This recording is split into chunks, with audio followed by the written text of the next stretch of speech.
আমি তোমাকে এই জগতে আর তোমার আশ্রয় আসিদা, আমি তোমাকে কি ভিক্ষা দেব বলো পিতা? কেঁদে কেঁদে বলছে পিতা গো, ওগো কি ভিক্ষা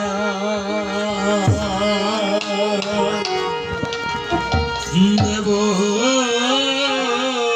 তোমার? ও হে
যখন সীতাদেবী কাছে আর বাল্মীকি মনে বলছে, মা আমি তোমার কাছে কোনো ধনার্থের জন্য আসিনি পিতা গো, তাহলে কেন ভিক্ষার জন্য এসেছে? এই জগতে ব্রহ্ম সনাতন প্রভুরা আমাকে দুঃখে দুঃখে জীবন দিয়ে গেল। তাই শাস্ত্রে বলেছে, কারো গর্ভে কন্যা হলে নাম রেখে না সীতা। দুঃখে দুঃখে জন্ম যাবে, বুকে চলবে সীতা। আজকে এই যে মায়ের আছে, যখন পিতার মাতার বাড়ি থেকে স্বামীর বাড়িতে চলে যান, পিতা মাতার জন্য কিছু করার থাকলো মনে থাকলো করতে পারেন না। এই প্রত্যেকটা পিতার সন্তান মায়েরা প্রত্যেকে এই সীতা মায়ের মতো। সীতা দেবী বলছে, মনে ঠাকুর আমি আর কত দুঃখ পাবো। এই বলে কেঁদে কেঁদে আবারও বিধিকে ধিক্কার দিয়ে চলেছিল আর্তনাদ রুদন। হরে অনিঠুর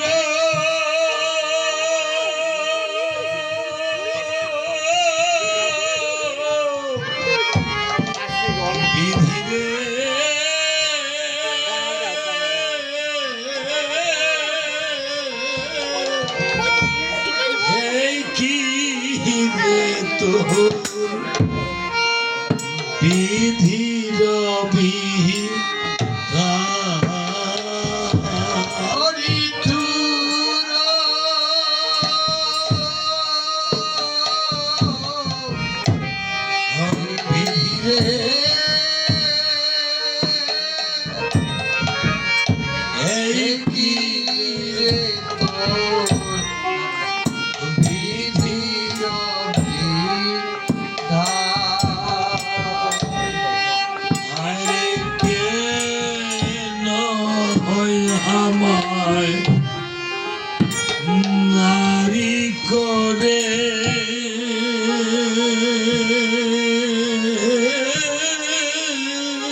আইলি হে সংসারে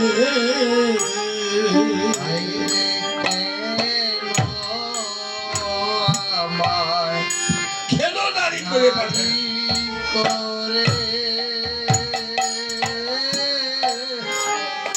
পাঠায়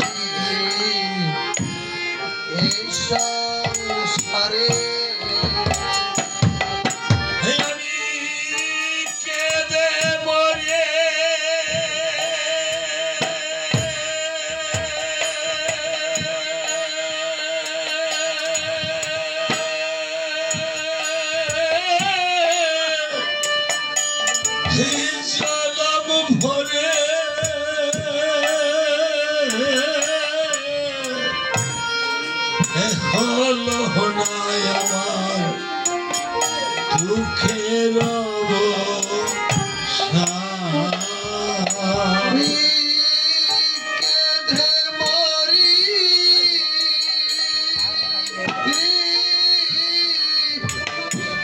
জনম ভরে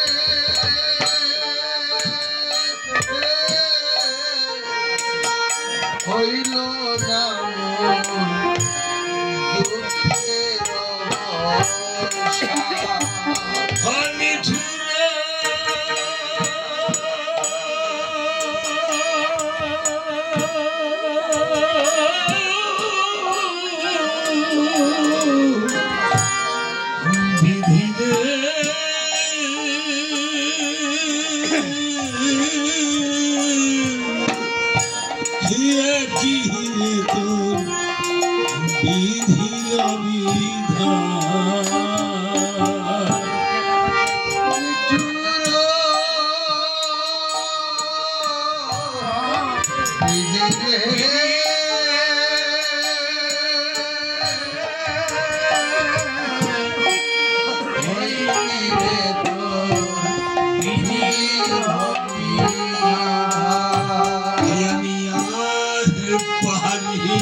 সইতে ব্যথা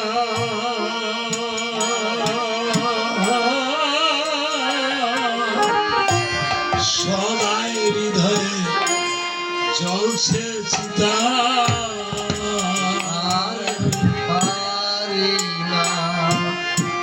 সইতে ব্যথা সদাই চলছে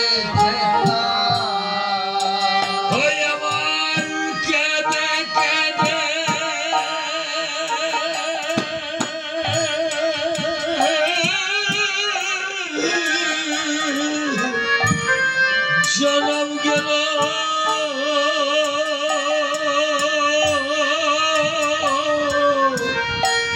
হলো নাই আমার দুঃখের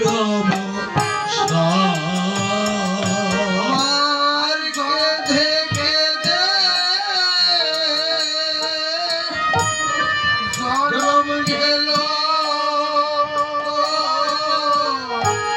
হইল না দুঃখের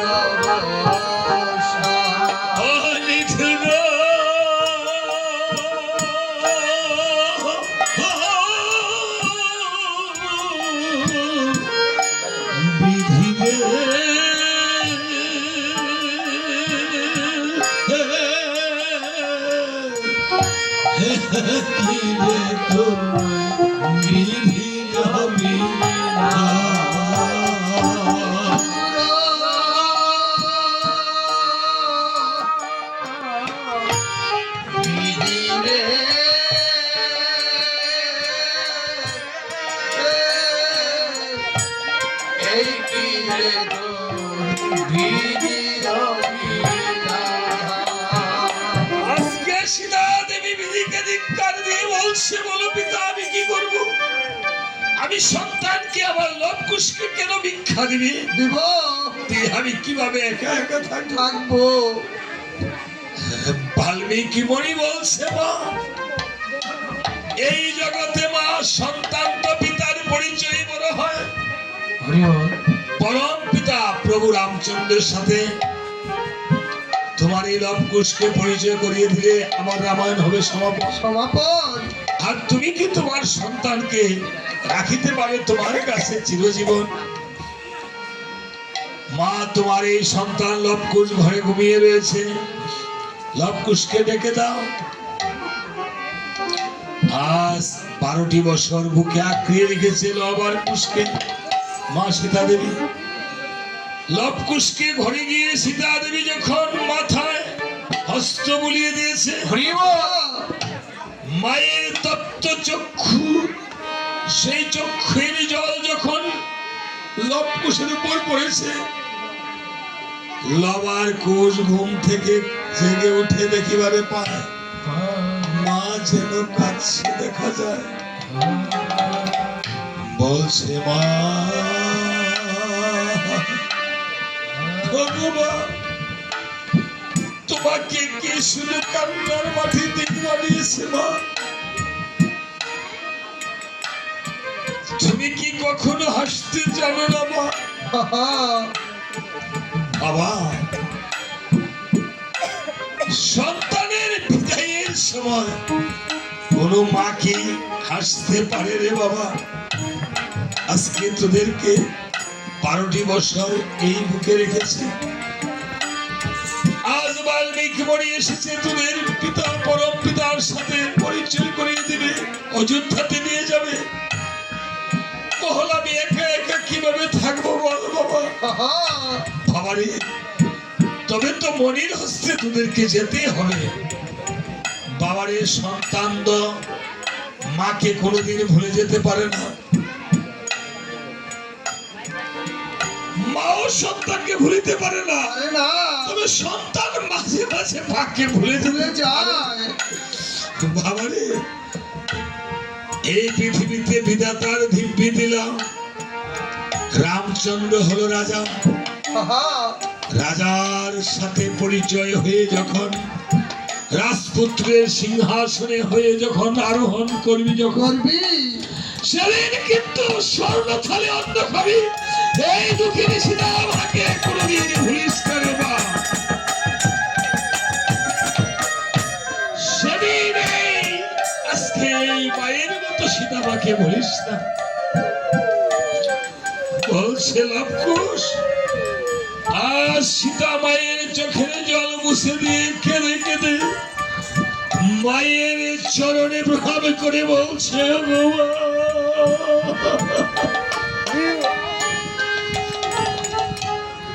মাগো, যেই পিতা আমাদেরকে 5 মাসে গর্ভবাসে রেখে গেল বনবাসে,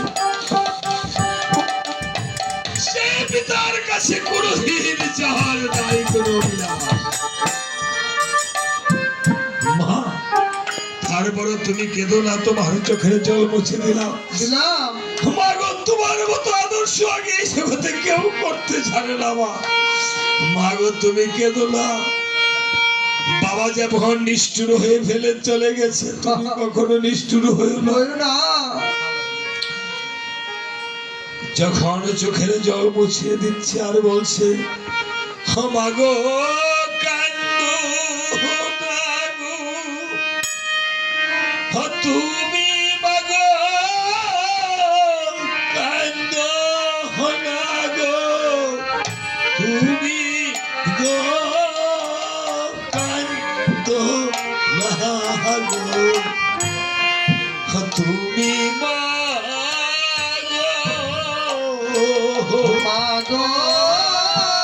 কান্দো না গো, তুমি মাগো কান্দো না গো, তুমি গো কান্দো না গো, তুমি মাগো। তোমার মতো সোহাগ ভাবে কেউ করতে যাবে না গো, কান্দো না গো, তুমি মাগো। আমার বাবার মতন নিষ্ঠুর মা গো তুমি হইও না। আমার বাবা মতন মা বাবা তো মেরে চলে গেছে, তুমি আমাকে নিষ্ঠুর হয়ে ফেলে যেও না। হইও না। মাগো এই জগতে মায়ের মতো আপন কেহ নাই গো। তাই তো না গো, তুমি মা গো। মাগো এই জগতে যাদের মাগো মাতা পিতা নাই, মাগো এই জগতে যাদের মাগো মাতা পিতা নাই, মাগো তাদের মতো কপাল পুরা এই জগতে নাই গো, তাই তো না গো, তুমি মা গো। মায়ের চোখের জল মুছে দিচ্ছে লবকুশ আর বলছে মা তুমি কেঁদো না, আমরা যাবো না মা তোমাকে ফেলে। মা সীতা বলছে বাবা রে যেতে তো হবে, মনির আদেশ প্রভুর আদেশ, এই জগতে পৃথিবীর বিধাতার নিয়মের বাইরে কেউ চলতে পারে না। যেমন আজ চলে গেছে আমাদের আপনাদের মা লবকুশ, মায়ের চরণে প্রণাম করে রয়েছে। সীতা দেবী মনির হস্তে লবকুশকে উঠিয়ে দিয়ে বলছে পিতা এই যে আপনার হস্তে আজকে আমার এই পালিত দল উঠিয়ে দিলাম, আপনি আজকে থেকে যা করেন কি করবেন জানি না। লবকুশকে নিয়ে চলছে বাল্মিক পরিবার। লবকুশ বলছে মা তুমি পারলে আমাদেরকে উঠিয়ে দিতে, তুমি ছাড়া বিদায় নিয়ে যাচ্ছে আর বলছে মা জানি না আবার তোমার সাথে কবে দেখা হবে জানি না। হবে কেঁদে কেঁদে বলছে আজ যেমন বিদায় নিয়ে যাবে কিছুক্ষণ পরে এই মা আজকে মায়ের কাছ থেকে বিদায় নিয়ে যাচ্ছে লবকুশ, ছেলে আর ছেলেদের কাছ থেকে বিদায় নিয়ে যাচ্ছে এই মা সীতার মতোই মা। আর কেঁদে কেঁদে গানে গানে বলছে হরে বিদায়ের কালে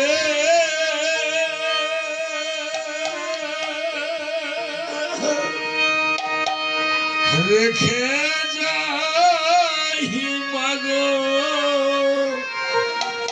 ব্যথা ভরা আখি জল গো মাগো ব্যথা ভরা আখি জল বিদায়ের কালে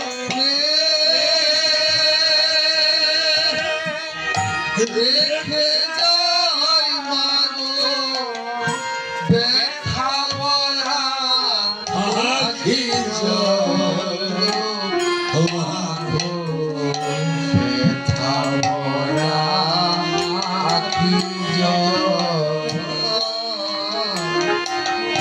জানি না মাগো কবে হবে দেখা, জানি না মা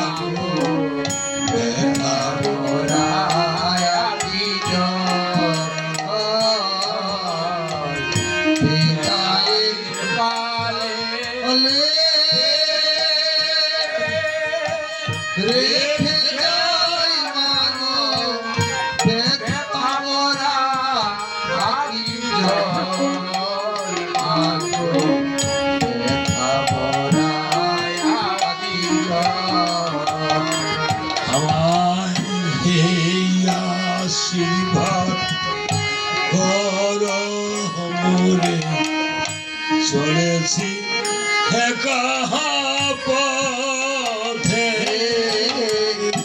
এই আশীর্বাদ করো রে চলেছে অকা পথে হে জীবনে না হলে দেখা এই জীবনে দেখা পরকালে যেন পাই গো দেখা ভরা কি বিদায়ের কালে রেখে যাই মাগো ব্যথা ভরা আখি জল মাগো ব্যথা ভরা আখি জল মাগো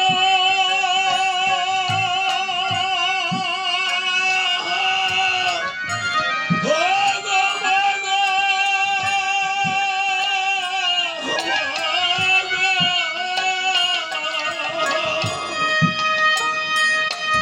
মা যাচ্ছে আর সন্তান যাচ্ছে বংশে যাচ্ছে বাবা মা তো কোনোদিন বিদায় দিতে পারে না সন্তানকে মায়ের চোখের জলে যেন লবকুশের পথ পিছল হয়ে যাচ্ছে আর বলছে ও মায়ের চোখের জলে পথ যে আমার পিছল হয়ে যায় মায়ের চোখের জলে কত যে আমার পিছন হয়ে যায় হে মায়ের চোখের জলে পথ যে আমার পিছল হয়ে যায় মায়ের চোখের জলে কত যে আমার পিছন হয়ে যায় হে মাগো এমন করে হারিতে কোলা চোখের ইশারা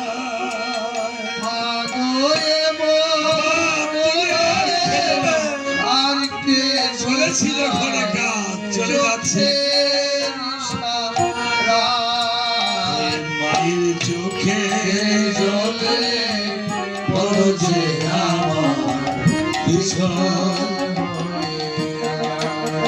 মায়ের চোখের জলে পড়ছে আমার পিছন হয়ে যায় তুমি এমন করে মাগো তুমি কেদো না গো আর মাগো এমন করে মাগো তুমি কেদো না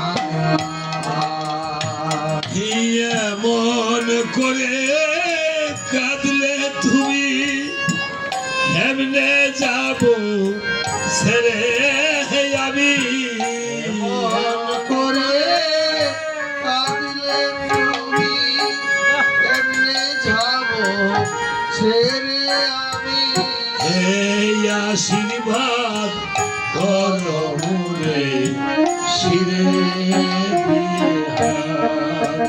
আমারে আশীর্বাদ করে হবে ফিরে তুমি এমন করে মাগো তুমি কেদো না গো আর এমন করে তুমি কেঁদো না গো বাল্মীকি মুনির সাথে যতদূর যাচ্ছে দেখা যাচ্ছে মা সীতা চেয়ে আছে। কিছু দূর গিয়ে বাল্মীকি মুনি বলছে, লবকুশ ভাইগণ, হ্যাঁ এই যে মাধব পাট্টির ঘাটটা পার হয়ে হ্যাঁ নন্দীগ্রাম ভরতের বাজার হয়ে হয়ে আমরা চলে যাব অযোধ্যা। অযোধ্যা ভবন মাধব পাট্টির ঘাট পার হয়ে নন্দীগ্রাম ভরতের বাজারে গিয়ে বলছে, ভাইগণ, হ্যাঁ এটাই তোদের ঘোড়া ঠাকুরের বাজার। হ্যাঁ এমন তোরা বয়ে বয়ে কীর্তন কর, আমি একটু অযোধ্যাতে ঘুরে আই। তবে এখানে যা মনে চায় হ্যাঁ দোয়ান এইটা এইটা কিনা খাবি, টাকা পয়সা করলাম দিস না। তাই, তবে আমার মুখ না দেখে কিন্তু যাবে না। হ্যাঁ কারোর সাথে যাবি না। এই বলে, তবে ভাই রামচন্দ্র তো প্রথম তোদেরকে চিনতে পারবে না। না না না এই মামুনি নাই, এই ঘরে কথা বলো না। এই আর বেশিক্ষণ নাই, তোমাদেরকে বেশিক্ষণ কষ্ট করো, কথা বলো না, শ্রবণ করো। বলছে যে দেখো, তোদেরকে তো রামচন্দ্র প্রথম চিনতে পারবে না। না না রামায়ণ দিয়ে তোদেরকে পরিচয় করানো হবে রামায়ণ ছাড়া পরিচয় হয় না। আজকে যদি আমি রামায়ণ না জানতাম, আমার মতো কত মাস্টার আছে না, এই বাড়িতে তো দুজন মাস্টার আছে, হ্যাঁ হ্যাঁ, তারা কি আমাকে আনতো? না না না। তাই না? রামায়ণ দিয়ে একটা পরিচয় হয়, হয় না বাবা? তা লবকুশ, তোরা রামায়ণটা আমাকে শোনায় দেখাতো। হ্যাঁ আগে যে শিয়াইছিলাম এটি মনে আছে নি, মনে গা আছে। দেখি।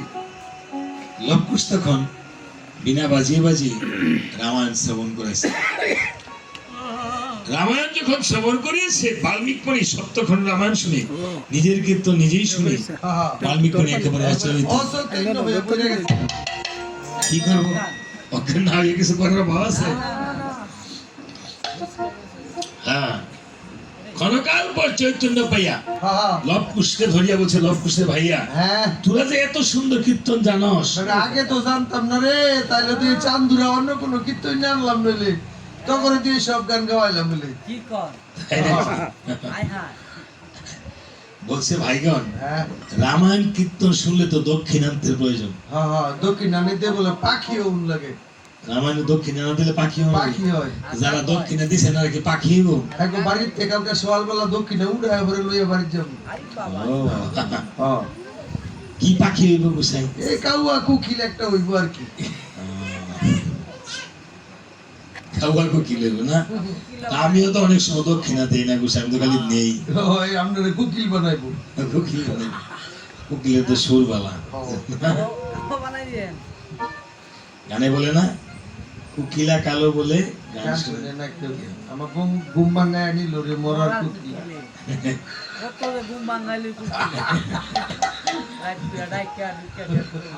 মরার কোকিলে না।